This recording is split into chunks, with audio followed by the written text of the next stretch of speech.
नमस्कार मेरे बहुत बहुत प्यारे मित्रों। आज हम लोग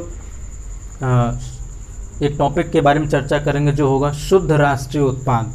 शुद्ध राष्ट्रीय उत्पाद हम लोग इसके पहले वाले वीडियो में यानी पहले वाले लेक्चर में बात किए थे सकल राष्ट्रीय उत्पाद। ठीक, सकल राष्ट्रीय उत्पाद। आज हम लोग क्या करेंगे, चर्चा करेंगे शुद्ध राष्ट्रीय उत्पाद। ठीक, नेट नेशनल प्रोडक्ट NNP। ठीक, यदि आप ये पहला ही वीडियो देख रहे हैं, इससे पहले वाला वीडियो नहीं देखे हैं, ठीक, तो सबसे पहले क्या करेंगे, उस वीडियो को आप देखिएगा, क्योंकि यहाँ पर भी GNP का जिक्र होगा, ग्रॉस नेशनल प्रोडक्ट के बारे में उसका जिक्र होगा। उसको जब तक आप नहीं जानेंगे तब तक इसको समझने में थोड़ी सी समस्या हो सकती है। ठीक, चलिए हम लोग बात करते हैं क्या है। जैसे कि GNP जो होता है, GNP ग्रॉस नेशनल प्रोडक्ट, उसमें से अगर मूल्य ह्रास को घटा देते हैं, यानी उसमें से जो मूल्य ह्रास को घटा दिए, मान लीजिए GNP हो गया, ठीक, इसमें से सब्ट्रैक्ट कर दिए क्या, मूल्य ह्रास। इसी को घिसावट भी बोलते हैं मित्रों, इसको भी ध्यान दीजिएगा। तो हमें क्या मिलेगा, NNP नेट नेशनल प्रोडक्ट। ठीक, अब ये मूल्य ह्रास क्या होता है, सबसे पहले ये जानना आवश्यक है। ठीक, इसको जानना क्या है, आवश्यक है कि आप क्या करें, कोई भी पुस्तक, मान लीजिए मैं एग्जांपल के थ्रू आपको समझा रहा हूँ कि मान लीजिए ये मार्कर कितने का है, 25 रुपीज़ का है, और मैंने एक महीने बाद ही यानी नेक्स्ट मंथ या फिर एक हफ्ते, एक वीक या फिर 2 वीक जब इसे बेचा तो ये कितने में बिका, 20 या 15 रुपीज़, मान लीजिए 20 रुपीज़ को बिका। तो ये 5 रुपीज़ का क्या हुआ, ये 5 रुपीज़ का रेट क्या हो गया, घिस गया, यानी कम हो गया। इसी को बोलते हैं घिसावट, मूल्य ह्रास। ठीक, इसको क्या बोलते हैं, मूल्य ह्रास। इससे तात्पर्य क्या हुआ कि आपको शुद्ध राष्ट्रीय उत्पाद अगर निकालना है तो जितने भी कर लगे हों, ठीक, जितनी भी सब्सिडी दी गई हो उस वस्तु उस सेवा में सरकार के द्वारा या फिर किसी ट्रस्ट के द्वारा, तो क्या हो जाएगा, उसके बाद वो शुद्ध हो जाएगा। शुद्ध का मतलब ही क्या होता है, जो भी चीज़ें हों जो उसके मूल तत्व के बगैर भी उसमें जुड़ी हुई हों, अतिरिक्त जुड़ी हों, उसको हटा देना ही क्या होती है, शुद्धता होती है। ठीक, चलिए हम लोग बात करते हैं शुद्ध राष्ट्रीय उत्पाद की।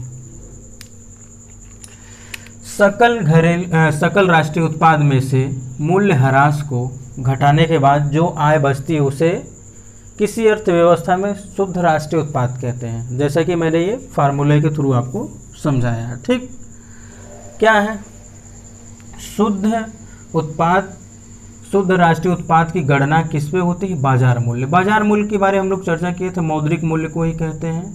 ठीक, इसको आप ध्यान दीजिएगा, मौद्रिक मूल्य बाजार मूल्य दोनों एक होता है।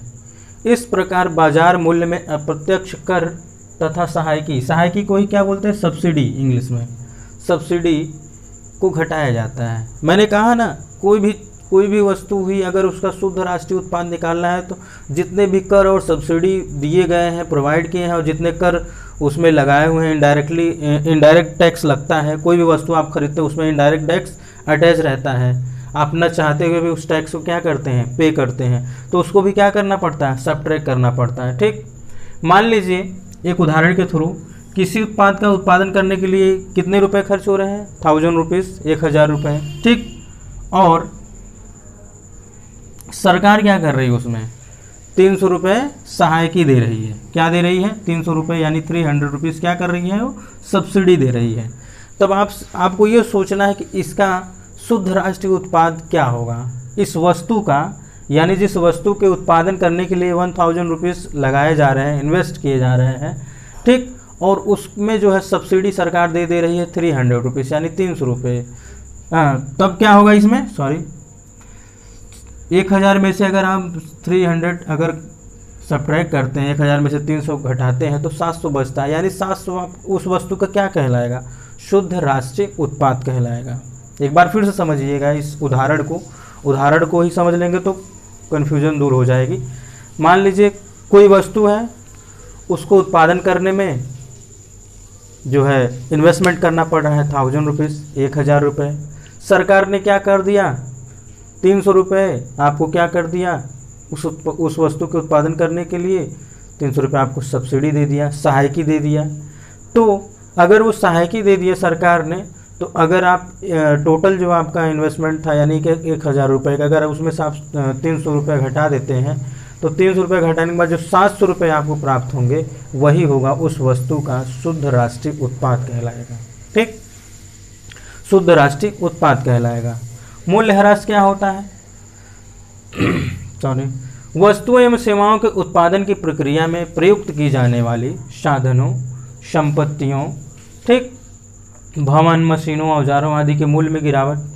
जाहिर सी बात है, आप कोई भी वस्तु, कोई भी चीज़ खरीदते हैं, चाहे भवन खरीदें, चाहे कोई इक्विपमेंट खरीदें, चाहे आप कोई संपत्ति खरीदें, ठीक, उसमें जो गिरावट आ जाती है, जब आप कुछ समय के बाद बेचते हैं या फिर उसी टाइम ही बेचते हैं, तो उस वस्तु के मूल्य में जो गिरावट आती है, जो घिसावट आती है, उसी को बोलते हैं मूल्यह्रास। आपको एक और उदाहरण के माध्यम से मैं मूल्यह्रास को समझाने का प्रयास करता हूँ। ठीक है, बहुत ही सिंपल और व्यवहारिक। मान लीजिए आपने कार ली, आपने क्या की, एक कार खरीदी, और ख़रीदने के बाद क्या हुआ कि आप कुछ दिन चलाएं, उसके बाद लगा कि यार कोई और ख़रीदते हैं या फिर इससे अच्छी ख़रीदते हैं। तो जब उस कार को आप बेचने जाते हैं, बेचते हैं, तो क्या हो पाते हैं, उसमें मूल्यों की कमी पाते हैं। ये जो मूल्यों की कमी होती है उस वस्तु की, तो उस वस्तु की ही क्या कहलाएगी, वो मूल्यह्रास कहलाएगी, गिरावट कहलाएगी, या फिर इसको घिसावट बोलते हैं। ठीक, तो मित्रों आज के लिए बस इतना ही। हम लोग NNP के बारे में चर्चा किए और मूल्यह्रास के बारे में चर्चा किए हैं। ठीक, अगर आपको कोई भी कन्फ्यूज़न रहता है इस टॉपिक से संबंधित, आप कमेंट बॉक्स में कमेंट करिएगा, हम लोग नेक्स्ट वीडियो में उस पर चर्चा करेंगे। हम लोग मिलते हैं नेक्स्ट वीडियो में, तब तक के लिए नमस्कार।